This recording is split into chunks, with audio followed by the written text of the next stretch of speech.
Hey everybody, happy feast of Saint Therese.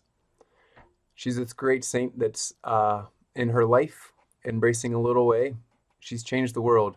And I wanted to take a little bit of time to offer a reflection on something that's been really meaningful to me about Saint Therese that I don't know is always talked about. And I guess I want to talk about Saint Therese and her way of rejoicing in suffering. And so, if you allow me to maybe contextualize it, suffering, the Bible talks about suffering and looks to really answer the question of suffering in so many different ways, but especially in the book of Job. And it just so happens that that's the readings that we're going into in this week that our feast day comes. So, can we dive into Job real quick? Job, it's a book that comes to ask this question, this fundamental question of why do people suffer? But even more than that, it wants to answer the question, why do good people suffer? Especially because for Jews, they knew that if you were good, faithful, God was going to bless you. But if you were bad, licentious, unfaithful, God was going to curse you. So what happens though whenever you are good, whenever you are faithful, and you still experience suffering? What's going on there? And the proposal that's offered in the first chapter of the book of Job is that God allows suffering so that our faith may be tested and purified. This is something really important, right? That God allows suffering. Everything that happens in the world is willed by God. And it's particularly with the bad things that happen that we have to know that even these things don't happen without God allowing it or permitting it. And now I know a lot of people out there suffer, and it can be really tempting to think that God did this or wanted this. And no, in his perfect will, he doesn't. He never intentionally wants bad to happen. But in the very essence of creating and allowing creation, humanity, to have freedom, he opens himself up to permitting, allowing bad things to happen. And so what do we make of this then? Why, God? Why do you allow it all? Why do you permit it? And let's just cut to the chase and listen to the words of our first pope, Saint Peter, who in his first letter, this is First Peter chapter 1 verses 6 to 7, he says, "Rejoice in this, though now for a little while you may have to suffer various trials, so that the genuineness of your faith, more precious than gold, which though perishable is tested by fire, may redound to praise, honor, and glorify the revelation of Jesus Christ." This is it, right? That ultimately God allows suffering so that our faith may be tested and purified.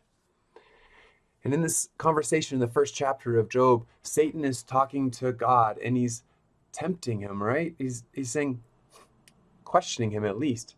Job, you think he's really faithful? You think he really loves you? You've given him all of the protection that he could ever imagine or dream of. You've blessed him beyond blessing. Is it for nothing that Job is God-fearing, says Satan? This book doesn't waste any time, though, in allowing Job then to be tested by Satan, to allow him to really be stripped of everything. And then comes this really important question that maybe we all could answer ourselves. How far is too far? How much suffering is too much suffering? How much persecution or trials or obstacles, hurdles, tensions? How much is too far before we're like, I can't believe in God anymore? Because here, Job experiences what, if you were to space it out in the entire lifetime of super holy person, like he experiences everything in 5 minutes that would put the holiest of person their entire life to the test. Job, all of your livestock, the cows, the camel, it's all gone. And then before he's done saying that, Job, your house, it's decimated by this windstorm. And before that news comes, Job, your kids, they were in the house, they're gone. How far is too far, right? In our own way, like to say, enough, I can't keep going, believing in this God, if he allows all these things to happen. But what's Job's response? It's like it should give us chills to really think about him in this situation responding, naked I came into this world, and naked I shall return. The Lord has given, and the Lord has taken away. Blessed be the name of the Lord. It's amazing because it's the response of total trust, humility, and even gratitude. Everything I had, he says, it was your gift to me. Everything that you took was never mine to possess anyway. This is it, right? Or at least like the start, the seedlings of what an incredible faith is meant to be. That my loving faithfulness to God doesn't depend on my circumstances. It doesn't depend on me being blessed, protected, etc. I love you, God, just for who you are. And I hear in this an echo of what Thérèse will come to perfect. Because what Job does is he's able to still find faithfulness and acceptance of God's will in the most difficult of circumstances. What Thérèse does, though, is she comes to this perfect conformity of her will to God's will, where it's not just a perfect acceptance, but it's a joyful, complete embrace of God's will so that she can love him completely. Here's an example I was thinking about with Saint Thérèse. Do you remember her path to religious life? All of her sisters start entering Carmel there in Lisieux, and she wants to go too, and yet she's too young. She goes to the Mother Superior and asks for a special permission. Please let me enter early. And the Mother Superior says, you need to wait. Right? And she's heartbroken. And lest we think that Thérèse is just a pushover or this little saint who never had any fire, courage, or boldness, think again. Because what does she do? She goes to the bishop and she says to the bishop, please, if you say it, I'll be able to enter Carmel early, please, at your word. And the bishop says, you should listen to your superior. She's like, oh no. And yet that wasn't enough, right? She perseveres. And on this pilgrimage, not too long later with her family through southern France and then into Italy and all the way down to Rome, she has this audience with Pope Leo XIII. And everyone has said to her and everyone who's about to meet the Pope, don't say anything, don't say anything. But Therese's sister, Celine, kept whispering in her ear, speak, Thérèse. So she gets to Pope Leo XIII at the foot of his chair, and she says, Holy Father, please, if you say that I can enter Carmel, it will be so. And Leo XIII is like, what is she talking about? And once he finally gets clarification, he's able to tell Thérèse this. You should do what your superior decides. Like, oh, no. But he says, Thérèse, if God wills for you to enter, you'll be there. Crushing, right? But it's this like, be obedient. Be obedient to your superior. Finally, at the age of 15, Thérèse got a letter from the Mother Superior. It was around Christmas time, and it says, Thérèse, I've come to accept you into Carmel. I'd ask that you wait until the end of Lent. It's another 3 months, and then we'd be glad to welcome you in. At this point, Thérèse is being accepted 3 years early, but these extra 3 months of having to wait are devastating for her. And she says something interesting. She says, at this point, I made a resolution. I made a resolution to give myself up more than ever to a serious and mortified life. Why? Why was that your response, Thérèse? Well, she says, because she realized that her own will was still raging against God's will, right? She even got what she wanted, entering Carmel, and even 3 years early. But because it still wasn't on her terms, she had to wait another 3 months. She realized how far her will was from being united to God's will. Here's what her mortification looked like. She describes this in the story of a soul. Far from resembling beautiful souls who practiced every kind of mortification from their childhood, I had no attraction to this. Undoubtedly, this stemmed from my cowardliness, for I could have. My mortifications consisted in breaking my will, always so ready to impose itself on others, in holding back a reply, in rendering little service without any recognition, in not leaning back against a support when seated. Side note, if you ever want to try something beautifully difficult, try never leaning your back against a backrest.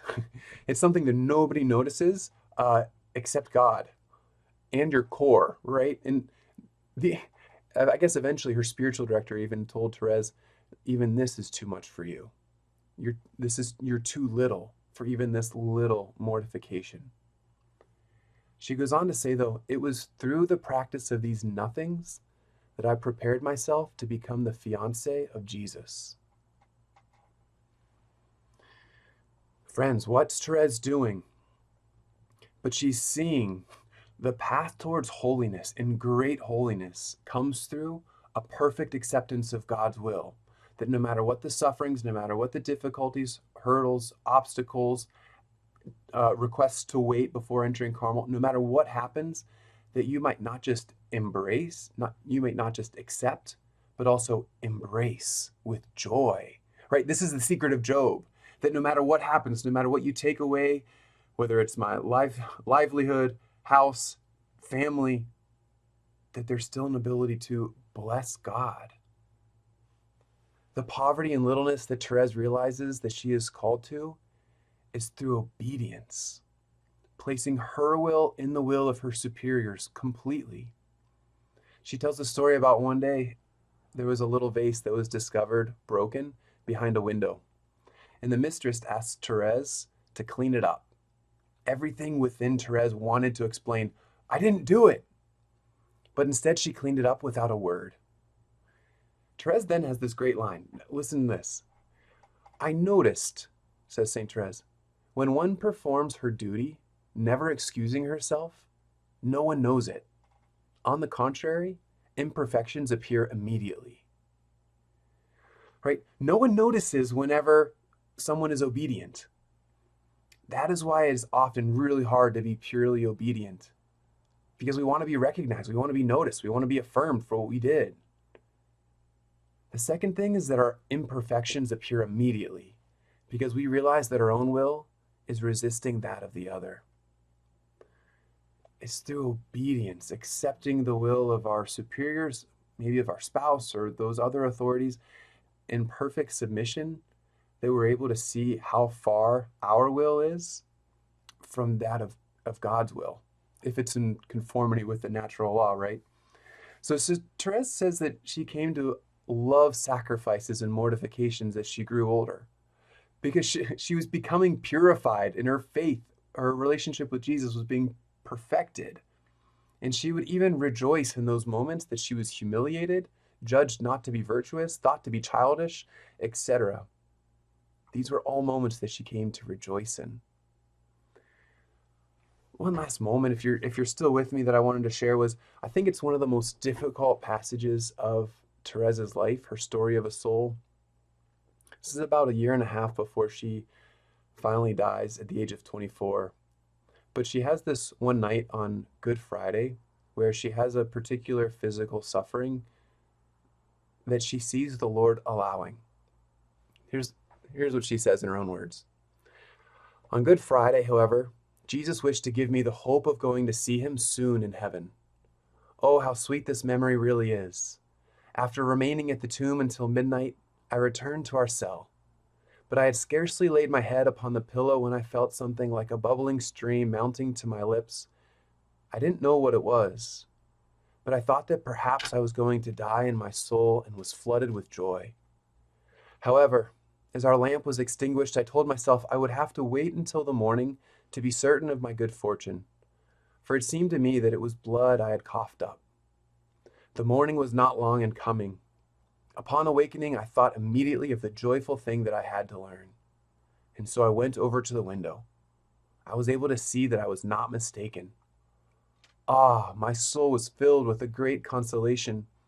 I was interiorly persuaded that Jesus, on the anniversary of his own death, wanted to have me hear his first call. It was like a sweet and distant murmur that announced the bridegroom's arrival." End quote. I just think this is one of the most difficult passages in the story of a soul, that at the revelation of her having tuberculosis, that she rejoiced in it.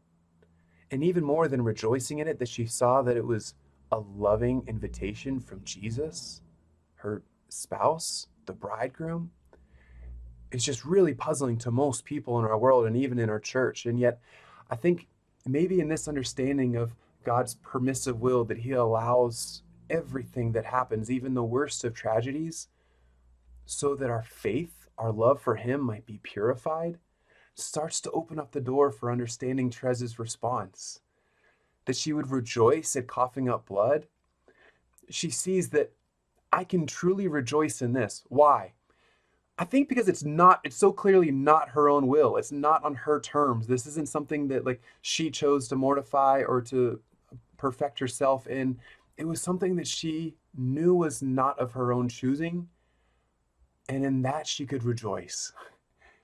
Because her will is so freely and perfectly conformed to God's will that she knows that it's out of love and nothing else. I hear in moments like this, again, like St. Peter 4:13, rejoice insofar as you share Christ's sufferings. It's even an echo of St. Paul. Do you remember in his letter to the Philippians?